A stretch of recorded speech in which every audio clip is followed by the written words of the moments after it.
A can complete a piece of work in 20 days and B can complete the same work in 10 days. With the help of C, working together, they complete the work in 5 days. The number of days in which C alone can complete the work. A can complete a piece of work in 20 days. ఏ అనే person ఒక పనిని 20 డేస్లో complete చేస్తే B అనే person అదే పనిని complete చేయడానికి 10 days time పడుతుంది.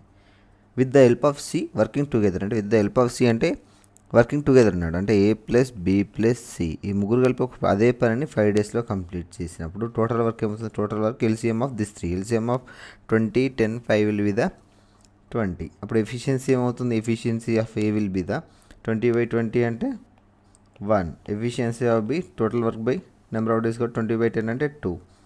Efficiency of C A plus B plus C will be the 20/5 అంటే 4.